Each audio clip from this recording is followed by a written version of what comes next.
Welcome to the Fall 2025 CISLL Show and Share event. We love these because we get to learn about different research people are doing across campus in different disciplines, but all related to language and literacy, which is kind of CISLL's mission, is interdisciplinary approaches to language and literacy. I am Lindsay Harris. I'm a co-director of CISLL along with Allison Gladfelter. We have 3 deputy directors. Julia Ogg represents our Diversity and Language Processing SIG. Mandy Freda Stutenberg represents our Second Language and Bilingualism SIG. And Melissa Kukas-Walter represents our Learning Within the Disciplines and Across the Lifespan SIG. We also have 3 really great graduate assistants that make our events and our existence possible. Here's just a quick description of each of our SIGs if you're wondering where you might fit within CISLL's organization. We have writing retreats virtually every 2 or 3 weeks throughout the semester. This can be kind of a commitment device to force you to get some writing done. It's a great way to feel like you've accomplished something while also briefly getting to say hello to some other CISLL affiliates. In the spring, we will continue to have virtual writing retreats. Some on Tuesdays at 11 and some on Thursdays at 2 p.m. Hopefully that fits in your schedule. If it doesn't, let us know and we can consider different times for writing retreats in the future. And then in the spring, we will have another show and share. This one will be virtual. So if you're watching a video of this and are wishing you could have been here for it live, you'll get your chance in the spring because we will have a virtual show and share on March 3rd. We have our Literacy on the Lawn event, which is really fun. We go to the Child Development and Family Center, and we pass out books to the kids and have little activities for them and share with parents tips for creating young readers amongst the children. And as always, our annual retreat will be on Reading Day, which is May 1st this year. Our keynote speaker for this year's annual retreat will be Lisa Goffman from Boys Town National Research Hospital, a leader in speech-language pathology, and we are honored that she will be visiting us, so I hope we have a good turnout for our retreat this year. One of the things that CISLL does is we award seed grants to students and faculty around campus to help them to collect data or make progress on a project that could lead to a dissertation or future external funding. We had a really competitive batch of proposals this year, and ultimately we awarded 4 faculty POP grants to Insop Kim, Miliana Buaj, Jacqueline Mack, and Jiteng Wang. And we were able to award 4 student POP grants to Saheli Anil, Tojamel Haq, Anne-Marie Kuczynski, and Tertia Jepson.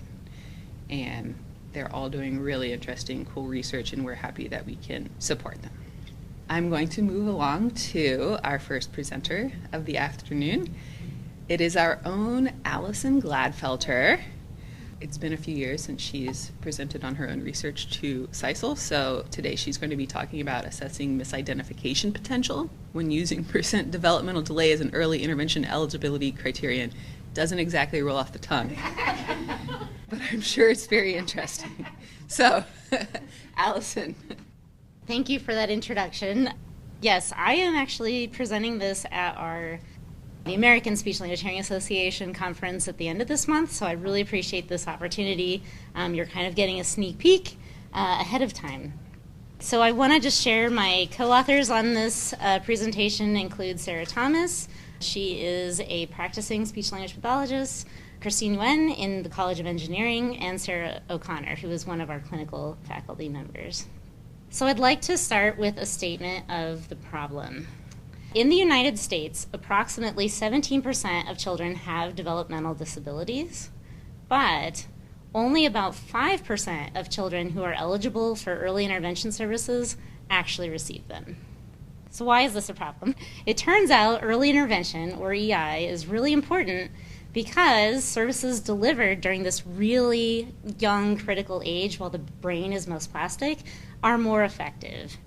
And this means that it can reduce their need for more intensive services later as they hit school age. Also, language skills at this age are predictive of later reading skills, math skills, vocabulary and grammar skills, and behavioral self-regulation. So it's basically queuing them up for success later as they enter school. And then these benefits are super long-lasting all the way into adulthood. Because these benefits are so important and so impactful, I'm thrilled to announce that Congress acted. All right, so Congress mandated the provision of these early intervention services, and this has been historically for a really long time. So it started in 1975 with the All Handicapped Children Act, which was later renamed the Individuals with Disabilities Education Act in 1997. They expanded this from not only school-age kids, but down to the birth to 3 age under IDEA Part C. So under this new IDEA Part C, who is eligible for early intervention services? Well, it was left up to each state individually. So every single state got to determine its own set of eligibility requirements and how they defined developmental delay.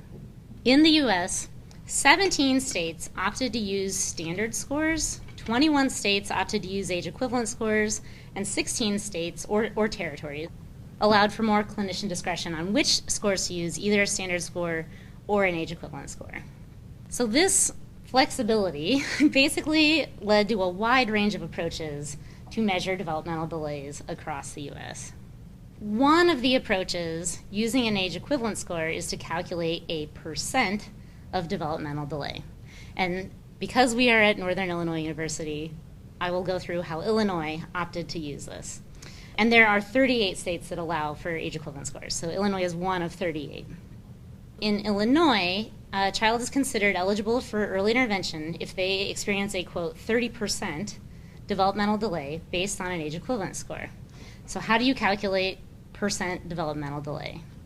You take the chronological age of the child minus their age equivalent score from an assessment tool, divided by the chronological age of the child, times that by 100, and that is the, quote, derived percent developmental delay. I have a specific example. This is a hypothetical example, though. If you gave a child the preschool language scale, which is a very common, quote, pre-approved test in Illinois to give to children to make them eligible for EI, and that child was 35 months old, and they obtained a raw score of a 26 on the auditory comprehension subscale, then a score of 26 on this subscale translates to an age equivalent score of 23 months. So this child's percent developmental delay would then be calculated as 35 months, which is their chronological age, minus the age equivalent score, divided by 35 months, times 100, which means a 34% developmental delay. So in Illinois, this child could potentially then be eligible to receive early intervention services. I mentioned you could use age equivalent scores. The other types of scores that you could use are standard scores or percentile ranks, so basically normed base scores. So what are these? A standard score or percentile rank corresponds to locations on a bell-shaped curve to compare that child's performance to those of other kids in the same age range on the same test. So this should look really familiar. Here's your bell curve. So if a child has a standard score, the standard scores typically have a mean score of 100, and one standard deviation is plus or minus 15. So if a child obtained a standard score of 85, that child's standard score would fall one standard deviation below the mean.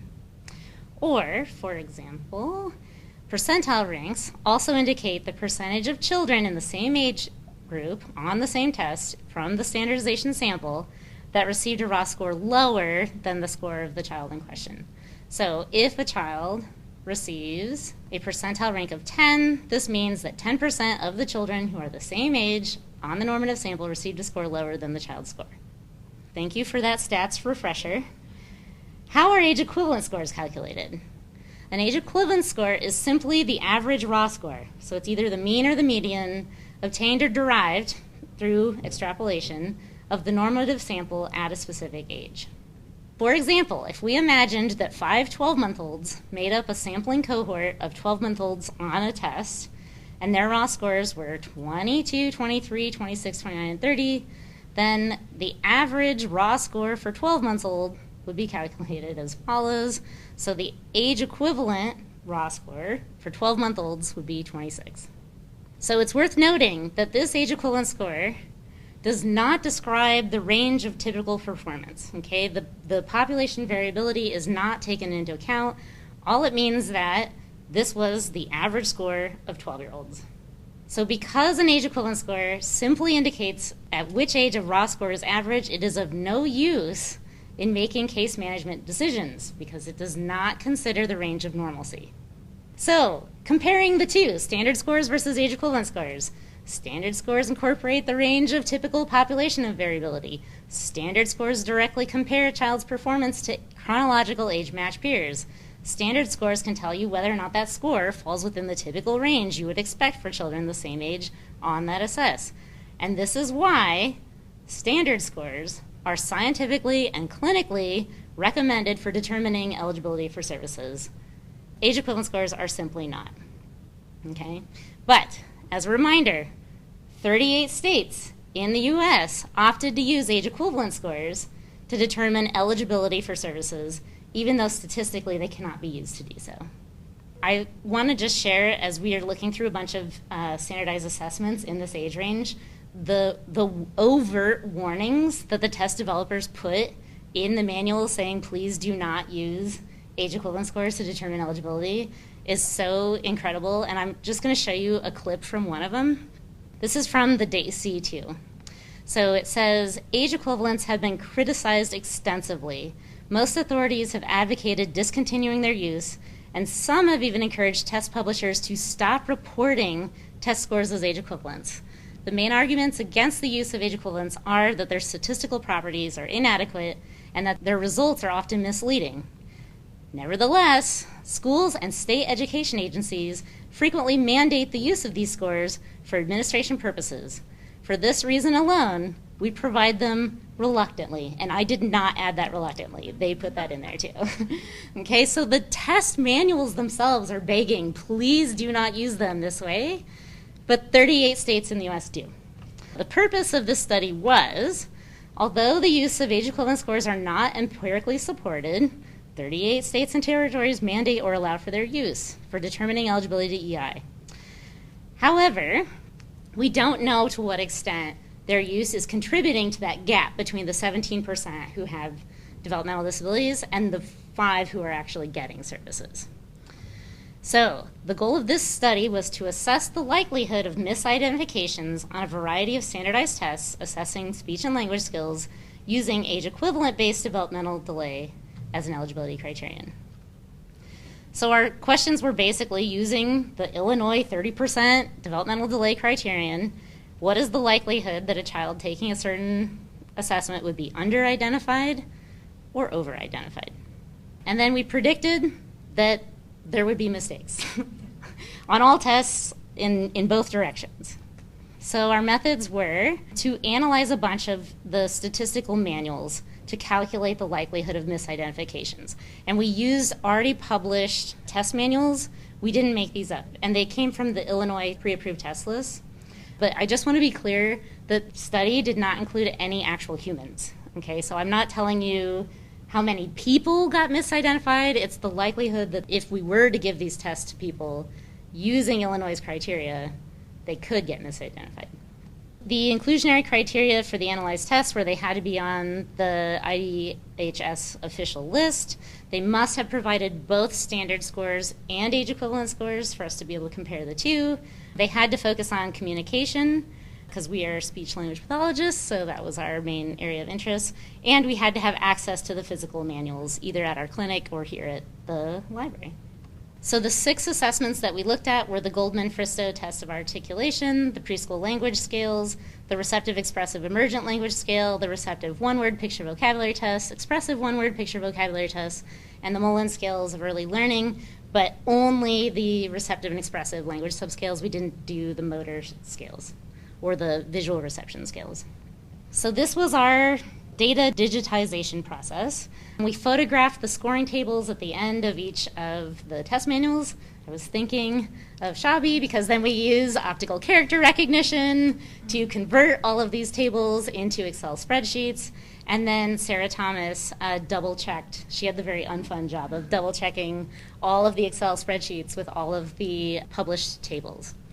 Then, because humans can make mistakes, we had a second grad student in engineering also go through. She took half of the tests and double-checked cell by cell. We got reliability between the two, and it turned out that they had perfect agreement, 100%. So we didn't calculate for the remaining 3 tests, but we did have an undergrad speech pathology student still go through and double check before we ran the data. Once we had everything checked into Excel spreadsheets, we fed them through a Python code for analysis. We used Python to calculate all possible combinations of chronological age, standard scores, age equivalent scores, and then use that to calculate the number of false negatives, false positives, true negatives, and true positives for each of the different assessments. And we considered the true developmental disability or the true typical development based on the standard scores, because that's what the tests themselves recommend that we use, and compared that to Illinois' 30% delay based on an age equivalent score. If anyone's interested in the Python codes, here they are. So what were our results? You can probably guess. So overall, again, our questions were the likelihood of under-identifying or over-identifying. And again, these are not numbers of children. These are the number of score combinations that we found on each test that would lead to a misdiagnosis or a misidentification. So we were in the thousands for 6 tests, thousands of combinations of scores. I get asked, like, what happened to the PLS? It's actually, the PLS just has the most ages. It goes from birth all the way to 3, where some of these other ones don't go. So they just have a lot more opportunities. So I have a bit more detailed responses here. So this is showing the Goldman-Fristow test of Arctic, the real and the expressive and receptive one-word picture vocabularies. Here are at each of the different age bands.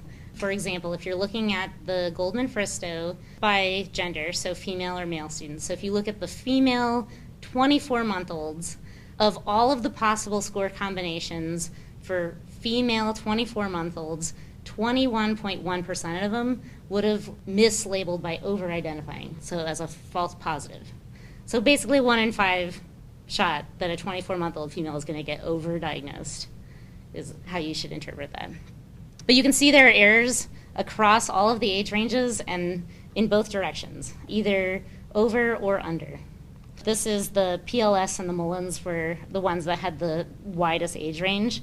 So you can see on the PLS in particular, it had fewer at each age band errors, but because it has so many, and there are errors all across. So basically at no age could you give the PLS and not have a chance for a misdiagnosis, with the exception of 1-month-olds. Basically, as predicted, the use of age equivalent scores to determine eligibility led to thousands of combinations of scores that could lead to a misidentification. Based on these results, it's very likely that the empirically unfounded use of age equivalent scores to determine EI eligibility contributes to the substantial underidentification of children. In fact, score combinations that could lead to either the denial of services or the inappropriate provision of services, or both, were detected on all 6 of the tests analyzed. These results urgently call into question the mandated or recommended use of age equivalent scores for determining EI eligibility. One thing I want to also point out, we could only use standardized tests because they gave us standard scores, but actually, because in Illinois especially they allow age equivalent scores, Criterion reference procedures are one of the most commonly used assessments to determine eligibility, because they will give you an age equivalent score, but they're not normed and they're not based on any age equivalent. So it's pretty likely that even more error happens than what we can show, but because we can't compare to a standard score, we have no idea. So the misuse of AE scores is more likely to be more far-reaching than we can even determine. So I just want to leave us all with a quick reminder of what are the problems with under-identification. They're pretty detrimental. This means that they're missing out on the long-term benefits for increases in social skills, emotional skills, cognitive skills, physical skills, mental health skills, academic skills. Also, misidentifications lead to increases in parental stress because they're constantly advocating for their kids who they know need services and aren't getting them. This also, for the rest of us who maybe aren't parents of the children who are getting underidentified, but it still means that our tax dollars, we have to pay more for them to receive more school supports because they didn't get the services when they were younger. Also, it's not in alignment with the spirit of IDEA Part C in the first place. Like, the goal was, Congress recognized, hey, early intervention is really helpful. So it also just doesn't even match what the goals of the original law were. As frustrating as underidentification is, overidentification is also really frustrating. It leads to wasted resources given to children who don't need them. It also costs families time and money to receive services that they didn't need. And it also puts families, again, under needless emotional stress, believing that their children may have developmental delays that are not actually there. And then I just want to frame this for those of us who are speech-language pathologists, clinicians, on evidence-based practice, which is built on 3 components: evidence, clinical expertise, and client perspectives. So AE-based eligibility is not supported by research, and this study replicates that. It is also explicitly discouraged against these clinical administration manuals. So the manuals are telling clinicians it is inappropriate for you to use them in this way. So if clinicians are using them in this way, it goes against good clinical practice. Also considering the client perspectives, if it's more likely to lead to misdiagnoses, that puts children who are especially vulnerable at risk for not receiving the services that we are ethically committed to honoring. So basically, in summary, the use of age equivalent scores to determine EI eligibility violates all 3 components of evidence-based practice, which we are mandated to engage in. So just to wrap this up, I would like to encourage policymakers to please, please, please revise the eligibility criteria. And it would also be really nice if there was some sort of system in place to actually track and monitor whether children who are actually eligible for services are receiving them. The 5% number I gave to you was based out of like the Denver hospital system that now with the advancement of machine learning went and did a self-assessment, but there is no like national level of tracking that is used. So I would encourage policymakers to do that.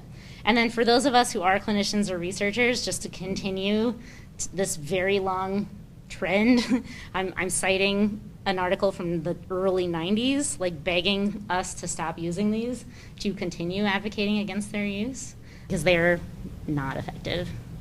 All right, thank you very much. And then I have a lot of references. I can take some questions if anyone has questions. Yeah, so the question was, if they're so horrible, why are they used? And I have submitted this paper for Pub, and that was exactly the same question. They were like, but why? Then why? When Sarah Thomas, who was one of our alum, when she was a student, she actually went to like DePaul University's government library to try to find where in Illinois, when IDEA was happening, like, is there any record of what discussion went into policymakers' decision to use these? And like, they couldn't find anything, she couldn't find anything, and she originally did that back in 2020. I tried, because I wanted to address the reviewers' concerns, I tried again using AI and just typed in, like, what was the first state to adopt this? Where is this coming from? And AI says, oh, New York was the first state to do it and adopted it in 2005. So I went and looked at the New York policy, and it overtly states, don't use age equivalent scores, and here's all the reasons why not to. But it did come up with, like, here's how they could be used, but here's why it's wrong. And then Illinois came in and was like, yep, we're going to use that. So I don't know why it took off. My suspicion is that it's purely because of the misnomer. It sounds like age equivalent. It sounds quick and easy, like this is what it is. This is the age equivalent that you would expect this score. But then when you do the math, this is why I spent a little bit of time at the beginning. When you do the math and you're like, wait, but that actually doesn't even tell me if that's typical or not typical. You know, those 12-month-olds that I show you, like, the average was 26, but that doesn't mean that we even know if the 22 or the 23 were below average at all. Or outlier. Exactly. We don't know anything. We can't infer anything because that's not how the math was done. So my personal thought is that it's purely a misnomer. They hear the term age equivalent and they just run with it. And that's what I think is so frustrating, that the research. So I was professionally trained in Indiana, and in Indiana you're allowed to use standard deviations. And then when I came to Illinois and started teaching our birth to 5 class, and it was like, what is this policy that you use these scores that we've known for 40 years don't work? Why would we pick that? So but we're not alone. As I mentioned, there are 38 states that went this way. So it is the same sample of kids, but mathematically it's calculated differently. So mathematically the age equivalent is just at which age was that raw score the mean score at which cohort that we assess. So you could think of it the other direction, like, okay, I have a raw score on this test of 13. Of all the kids in the norming sample, which age cohort was the average, literally the mean or median, was the average score of 13? Let's say that none of the age cohorts in the norming sample, when you get it, you're like, wait, but that doesn't tell you anything. It doesn't tell you if that score was high, low, good, bad. Let's say that I get a score of 13, and that was not actually the average score of any of the age bands that they tested. Let's say the test in the norming sample had like 4-month-olds, 6-month-olds, 8-month-olds, like it skips, they didn't have any 3-month-olds. They extrapolate out the average and mathematically make it. So it could be that like no kids in that sample even got the same raw score as me, but now my raw score is given a 3-month-old age equivalent because mathematically that would have been what the average of that average is. How does this change the likelihood of misidentification for multi or dual language learners? Actually, we looked this up on using the Illinois tests that are pre-approved and looked at which ones is there evidence that they're culturally responsive for multi-language learners.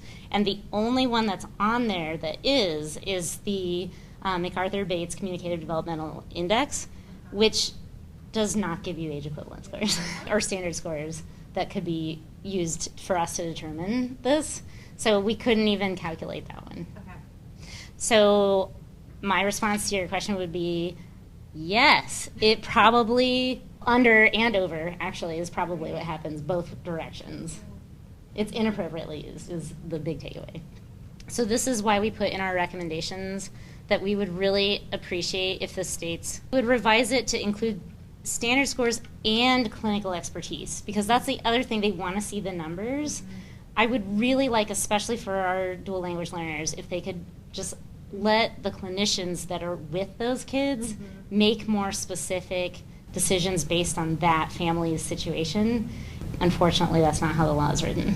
So, all right, thank you.